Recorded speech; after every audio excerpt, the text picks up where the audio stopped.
Hello, knowledge seekers. In this episode of 20-Minute Books, we dive into What Happened to You, co-authored by Dr. Bruce D. Perry, a seasoned neuroscientist and child psychiatrist, and Oprah Winfrey, the esteemed media executive and philanthropist. This profound book offers an in-depth exploration of trauma and its lasting impact on the brain, shedding light on how traumatic experiences, though sometimes invisible, shape our responses to stress, our relationships, and our quest for meaning in life. By delving into the science behind trauma, Dr. Perry and Oprah underscore the importance of shifting our perspective from asking, "What's wrong with you?" to "What happened to you?" This pivotal question frames trauma not just as an individual's burden, but as a societal issue that demands a compassionate, informed response. The authors equip readers with groundbreaking insights and practical tools for healing, emphasizing the crucial role of understanding in the journey toward recovery. What Happened to You is a must-read, not only for survivors of trauma, but also for teachers, caregivers, medical practitioners, and anyone interested in the profound effects trauma can have on the human psyche. Dr. Perry's extensive experience in neuroscience and psychiatry, combined with Oprah's advocacy and first-hand insights into the trauma's human aspect, make this book a compelling guide for anyone looking to comprehend the complexities of trauma and how to foster resilience and healing. Join us as we uncover the transformative lessons within What Happened to You, a book that challenges misconceptions, enlightens minds, and opens hearts to the deep-seated issues trauma survivors face every day.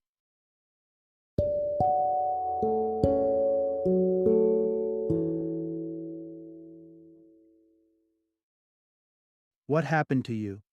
Conversations on Trauma, Resilience, and Healing. Introduction: Unlock the key to resilience. Transform trauma into strength. Imagine this. Your reactions to certain situations seem disproportionate, coming from a place deep within, a place not even you are fully conscious of. Or think about those moments when stress sends you spiraling into habits you wish you could break, be it binge eating or finding solace at the bottom of a bottle. These might not just be bad habits or overreactions. They could be the silent whispers of trauma echoing through your life. Trauma has a stealthy nature. It's often a shadow that follows us quietly, shaping our view of the world and our responses in times of stress without our conscious awareness. This invisible battle is one that even the mighty Oprah Winfrey, a name synonymous with resilience and strength, has fought. Her journey through neglect, abuse, and assault in her early years is a powerful testament to the lasting impact of childhood trauma. Yet, what stands out is not the trauma itself, but her journey toward understanding and overcoming it, moving beyond destructive behaviors like overeating and an excessive desire to please others, to a position where she could use her own story to light the way for others facing similar struggles. In her collaboration with Dr. Bruce Perry, Oprah Winfrey opens up about the crucial steps towards recognizing and addressing trauma. Their insights are not just a beacon for those trying to navigate their own struggles, but also a call to action for a society that needs to better understand the roots of behavioral and emotional challenges, especially in young people.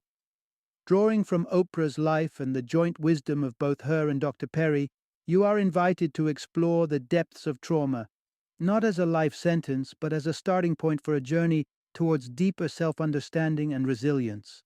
And the revelations are as surprising as they are enlightening.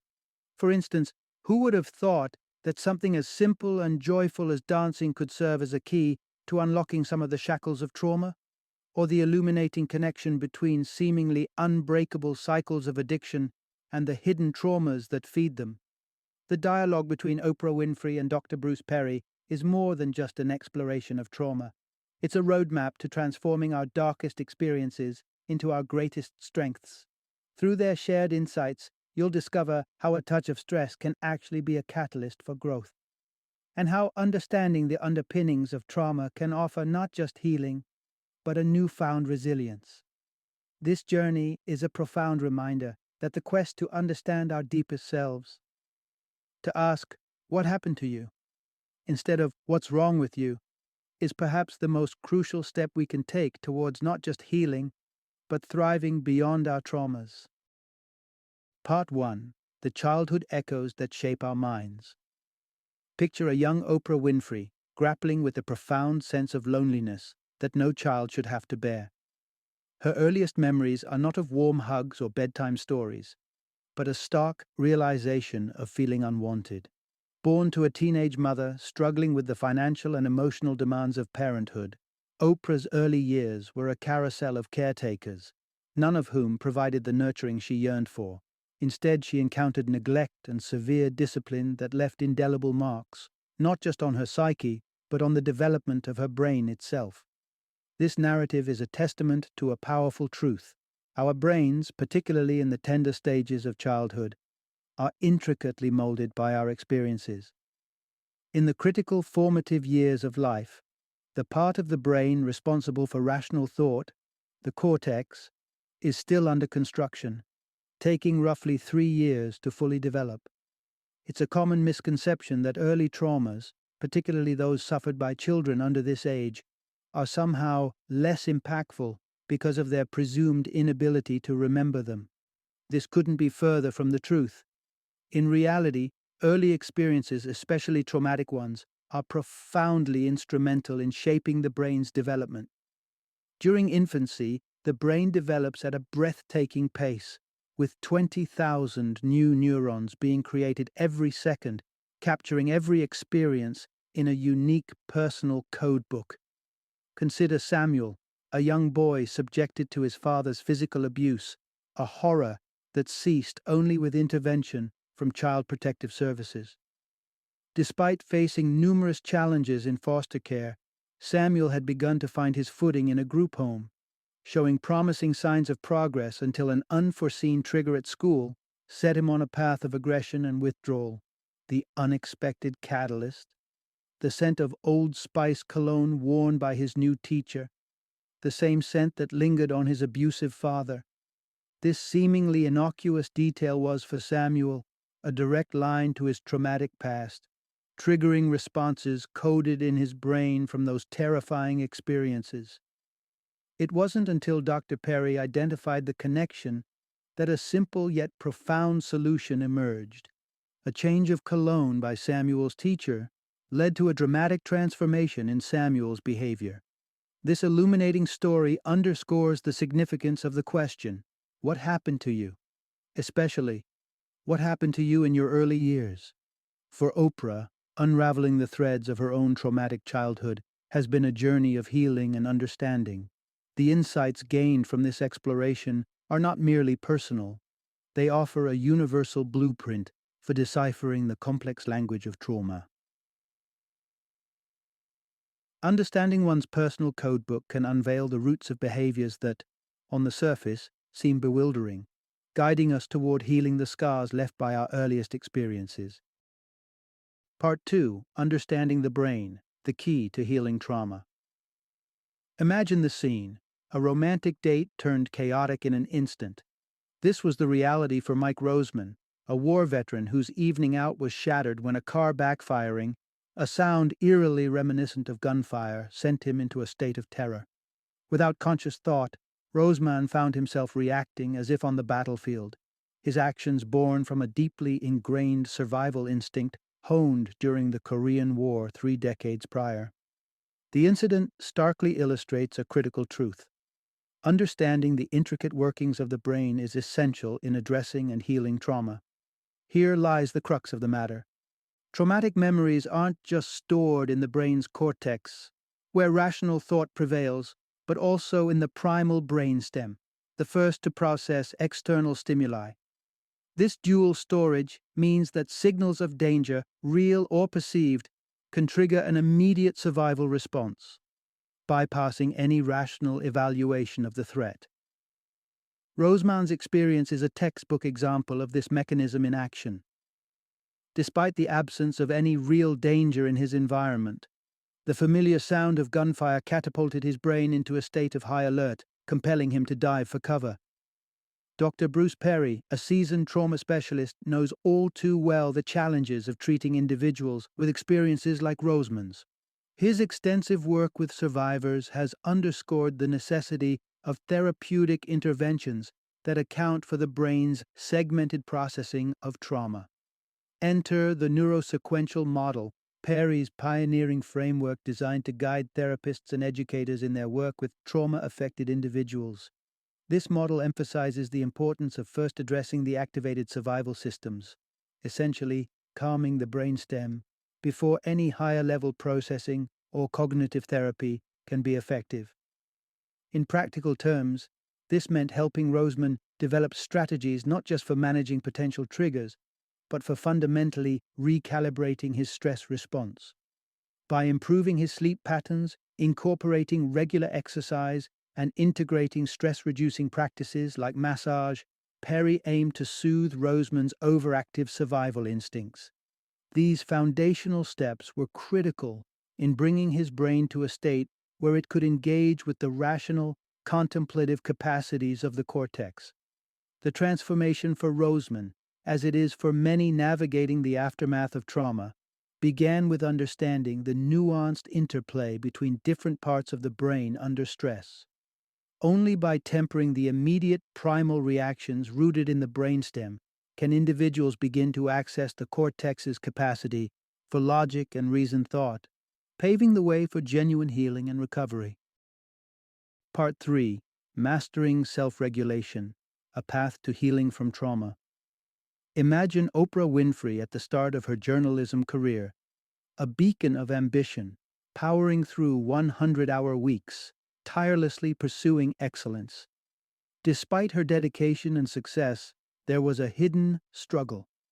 Trained to prioritize the needs of others as a people-pleaser, Oprah often neglected her own well-being, resorting to food as her escape from the ever-mounting stress and exhaustion.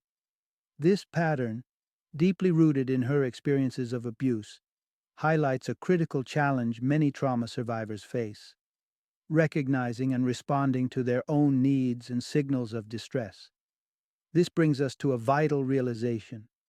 The art of learning positive strategies for self-regulation is crucial in navigating the aftermath of trauma. Our brains come equipped with what can be termed as core regulatory networks, CRNs, a natural self-balancing mechanism designed to maintain our psychological equilibrium. These networks, which involve stress response, social connections, and the brain's reward system, collectively make up what Dr. Bruce Perry refers to as the tree of regulation. Under ideal circumstances, this tree flourishes, empowering children with the tools to regulate their emotions and responses as they grow.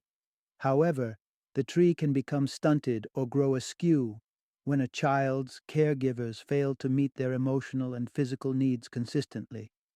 This condition, known as dysregulation, sensitizes the individual's stress response, leading to heightened vigilance for potential threats and difficulties in establishing trust and connections with others.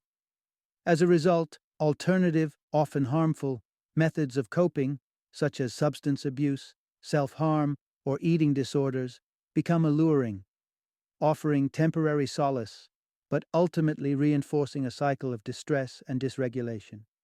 In Oprah's journey toward healing, a turning point came when she began to acknowledge and honor her body's signals of stress. She embarked on a path of establishing healthy boundaries, learning the power of saying no, and discovering constructive methods of soothing herself in times of distress. This evolution underscores a profound truth. Irrespective of one's past, it is possible to cultivate positive regulatory strategies that restore balance and foster resilience. For anyone grappling with the shadows of trauma, Oprah's story serves as a beacon of hope. It underscores the importance of recognizing our inherent capacity for rebalancing our minds and bodies, encouraging us to explore and adopt healthier ways of self-regulation. Through this process of learning and growth, we too can chart a course toward recovery, regaining a sense of control and peace within our lives. Part 4. Embracing the Pulse of Life, the Power of Natural Rhythms in Healing.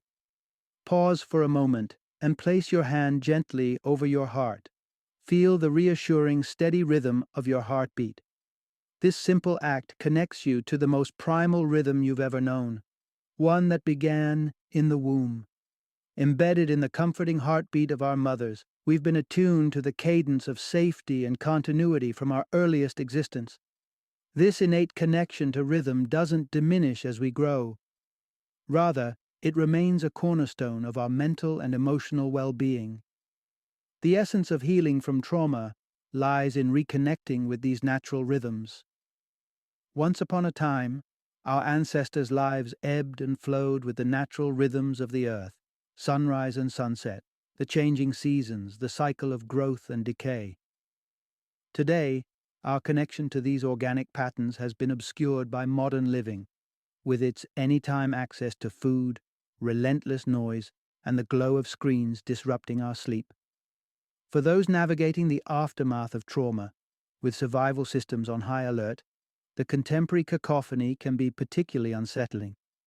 Oprah Winfrey, despite her achievements and the security measures surrounding her, knows this unease all too well. Haunted by memories of her traumatic past, nights became a time of heightened vigilance, filled with fears of intrusion. It was in recognizing this dissonance, the constant activation of her survival instincts, even in sleep, that she began to seek solace in syncing back with natural rhythms.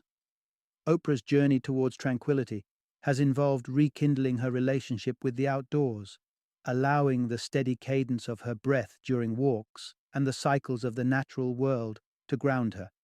Beyond this, she has reclaimed Sundays as a sanctuary for rest, disconnecting from the whirlwind of her daily life to reconnect with a slower, more personal tempo. Walking, dancing, singing. These rhythmic activities offer more than just physical benefits. They are profound tools for mental regulation, helping to soothe and steady our inner worlds. For survivors of trauma, the rhythmic pressure of a therapeutic massage can offer a tactile reminder of safety and presence. But perhaps the simplest and most accessible therapy is found in stepping outside, immersing ourselves in the rhythms of the natural world. There, amidst the sights and sounds of life unfolding at its own pace, we can find a respite from the relentless stimuli of modern existence. So, let us take inspiration from Oprah's playbook, remembering that amidst the chaos of our lives, tuning into our own rhythms and those of the natural world around us can be a lifeline back to a sense of peace and self-connection. After all, in the pulsing beat of our heart, we carry within us the most fundamental rhythm of life, one that reminds us of our resilience and capacity for healing. Part 5. Building Bridges: The Power of Positive Relationships in Healing Trauma. Have you ever considered the origin of your ability to love? For those raised in nurturing environments, the act of loving appears as intuitive as breathing itself. Yet, this fundamental human expression is a learned behavior, shaped and nurtured from our earliest experiences. For individuals like Gloria, a young mother who navigated a labyrinth of foster homes throughout her childhood, the roadmap to expressing love remains uncharted territory. Ill-equipped to provide the care her daughter Tilly needed, societal judgment was quick to label her a bad mother, without delving deeper into the circumstances that led to her struggles. This narrative swings the spotlight onto a pivotal truth. The journey towards healing from trauma necessitates learning to forge positive, meaningful relationships. Fortunately, Gloria's story veers towards a hopeful trajectory, a rarity among similar tales. Through the grace of social workers and therapists who embraced her with understanding rather than condemnation, Gloria experienced the transformative power of love. This newfound understanding bridged the gap between her and Tilly, eventually reinstating her ability to care for her daughter. A comprehensive examination of 70,000 trauma case histories across 25 countries by the author's team reveals an insightful revelation. The cornerstone of mental well-being isn't solely the absence of trauma, but the presence of strong social bonds. Indeed, the warmth of human connection stands as a formidable counterforce to the chilling impact of traumatic experiences. Yet herein lies the irony. The individuals most in need of nurturing bonds are often those who find them the most elusive. Be it a child who seeks attention through disruption or someone who recedes into solitude due to past betrayals, the path to connection may seem insurmountable. Nonetheless, stories like Gloria's illuminate a path forward, championing the notion that the art of relationship building is within everyone's grasp. Just as fingers can learn to dance across piano keys, so too can hearts learn to embrace the rhythm of connection. Our brains, imbued with the gift of neuroplasticity, possess the remarkable ability to adapt and learn anew. But this learning is experiential, demanding direct engagement rather than theoretical understanding. Much like mastering a bicycle requires the feel of pedaling and the rush of wind, learning to love requires immersion in genuine acts of receiving and giving affection. As we embark on our healing journeys, let us remember that nurturing positive relationships is not merely an aspiration, but a fundamental process of reknitting our emotional fabric. Through the act of connecting, we rediscover our humanity and find the resilience to transcend our pasts, crafting a tapestry of relationships that not only heals, but enriches our lives. Part 6. Harnessing Stress, the balance between challenge and resilience. Stress is often painted as the villain in our modern narrative, implicated in countless ailments afflicting body and mind. Yet, this perspective overlooks a fundamental truth. Stress, in measured doses, is an essential ingredient for growth and resilience. Just as muscles fortify under the strain of weights, our psychological fortitude is honed through encounters with stress. Imagine a child's world, filled with the comfort of a stable and loving home, yet bristling with the excitement of exploration and new challenges. This is the cradle of healthy stress, where the unfamiliar becomes familiar and resilience is nurtured in the safe return to a secure base. It's when stress morphs into a relentless or unpredictable force that it overshadows its beneficial aspects, becoming a source of trauma rather than an opportunity for growth. This principle is central to understanding how stress can foster resilience, but only within the right measure. Dr. Bruce Perry's work with children rescued from a violent cult underscores this insight.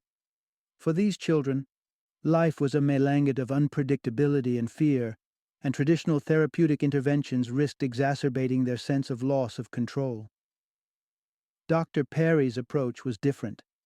By establishing an environment marked by safety and predictability, where the children could exercise choice and initiate interaction on their terms, a foundation was laid for healing. This gentle exposure to manageable amounts of stress within a structured environment allowed the children to gradually build resilience, equipping them with the skills to navigate stress independently. The misalignment between a child's developmental and chronological age is particularly pronounced in those who have experienced trauma. Standard expectations, sitting through a school day, articulating emotions, engaging with peers, can become insurmountable hurdles, not because of incapacity, but because the child's emotional and psychological development has been stunted by trauma. Misinterpretation of these challenges can lead to further misdiagnosis and misunderstanding, compounding the child's sense of isolation and frustration. The path to resilience, then, is not through shielding from all stress, but through ensuring that challenges are appropriately scaled to the individual's capacity. A healthy stretch promotes growth and learning, while an impossible feat risks reinforcing trauma and hindrance. The art of building resilience, particularly in children who have experienced trauma, lies in recognizing and respecting these nuances, allowing for stress to become a tool for strengthening rather than a source of further distress. This nuanced approach not only aids in healing but empowers the individual, turning the experience of stress from a relentless foe into a catalyst for enduring resilience. Part 7. The Echoes of Historical Trauma. Understanding Generational Pain. Picture a moment. You're crossing the street with your mother, and suddenly a large dog appears. As your mother tenses, a wave of fear washes over you despite no apparent immediate threat. This scenario reveals how emotions, especially fear, can be intensely communicative, especially between parents and their children. Indeed, trauma is not merely an individual experience, but a legacy that cascades through generations, urging us to consider not only our own life experiences, but the historical burdens carried by those before us. The trauma of systemic racism embodies this generational passage of pain, marked by histories that bleed into present fears and behaviors. Take the fear incited by the presence of a dog. What may seem a simple phobia is, for many, a fear steeped in the brutal legacies of racism. The use of dogs to inflict terror upon enslaved people, their deployment against civil rights activists, and their current utilization in law enforcement actions disproportionately targeting black communities are chapters of a continuous narrative. These stories, and the emotions they carry, are embedded within the familial and community memory, shaping perceptions and responses to seemingly mundane situations. The transference of trauma transcends anecdotal heritage. It impacts our very biology. The relentless threat endured by ancestors in slavery conditions, for example, necessitated a constant state of alertness, a survival mechanism that became encoded within their neural and genetic fabric. Fascinatingly, emerging research suggests these adaptations can traverse generations, influencing descendants who have never directly encountered those original threats. Acknowledging the roots of such inherited fears cultivates a deeper understanding of our reactions and those of people around us. It underscores the necessity of recognizing trauma as more than a personal affliction, but as a collective wound needing communal healing. The experiences of trauma among non-white communities cannot be extricated from the historical contexts of colonization, enslavement, and enduring racism that shape everyday realities, including interactions with state institutions. These systemic injustices manifest in disproportionate rates of family separation, overmedication, institutionalization, and unfair labeling of children of color within educational and welfare systems. For institutions aiming to provide trauma-informed care, confronting and deconstructing inherent biases, and evaluating their role in perpetuating racial injustices is imperative. Such an approach demands viewing trauma not through an individualistic lens, but as a societal ailment, a shared historical legacy that necessitates collective action and responsibility. Only through this shift can we hope to offer truly inclusive support to trauma survivors, acknowledging the integral role of anti-racist endeavors in healing not just individuals, but generations. Part 8. Navigating the Healing Journey. With support, we can triumph over trauma. In the United States, the shadow of trauma looms large, touching the lives of nearly half of all children and the majority of adults. This pervasive presence of traumatic experiences begs the question: how does this shape our society, our communities, and the fabric of our nation? The ripple effects are evident, from acts of violence to an inability to tolerate differences, and from struggles in parenting to challenges in self-regulation. This landscape brings us to a pivotal realization. Healing from trauma is not just possible, but attainable, with the foundation of supportive networks. Trauma, while it may not always leave visible marks, invariably scars the psyche, challenging the myth of the resilient child who remains unscarred by violence and terror. Children, with their developing brains, are particularly susceptible to the impacts of trauma. Despite a facade of normalcy, maintaining grades or outward appearances, the internal cost can be profound, affecting everything from cognitive energy to physical health. Thus, it becomes clear that survivors of trauma require a continuum of support, extending beyond the immediate aftermath and into the fabric of their adult lives. This support system needs to be informed, understanding the intricate dance between trauma and healing. Oprah Winfrey's personal journey from a childhood marred by loneliness and trauma to a beacon of connection and community underscores the transformative power of support. Through creating spaces for shared stories and collective healing, Oprah has woven a tapestry of connection that stands testament to the potential within communal support systems. The path to healing from trauma is multifaceted, demanding more than just familial or therapeutic intervention.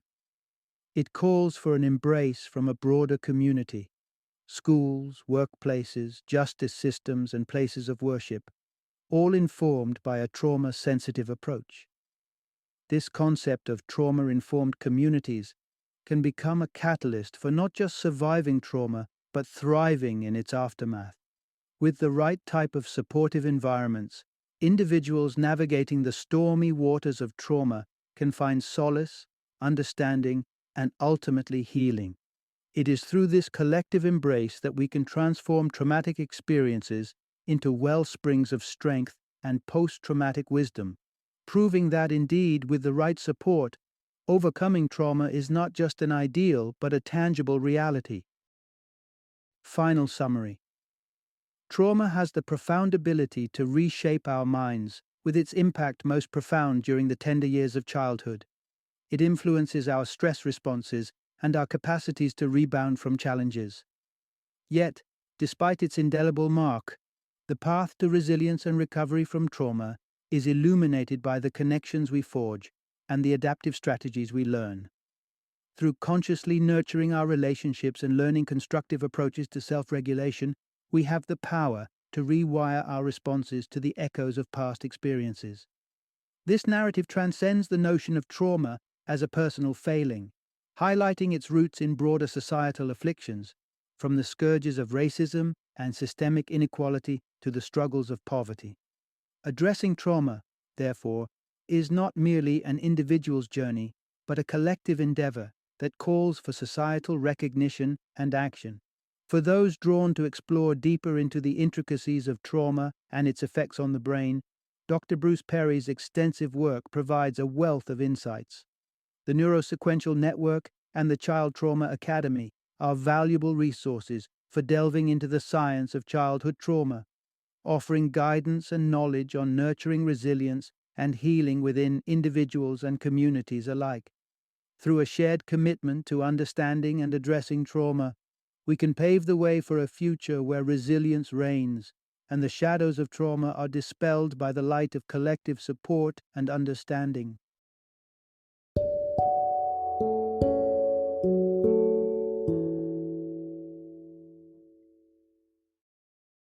Thank you for joining me today on this journey of learning and discovery as we explored the insights of another thought-provoking book in our growing library of knowledge. If you've enjoyed our time together, please take a moment to follow our podcast, give us a 5-star rating, and share 20-minute books with other knowledge seekers. Your support truly means a lot. Don't forget to join me again in the next episode, where we will delve into another enriching book. Until then, happy reading and happy listening.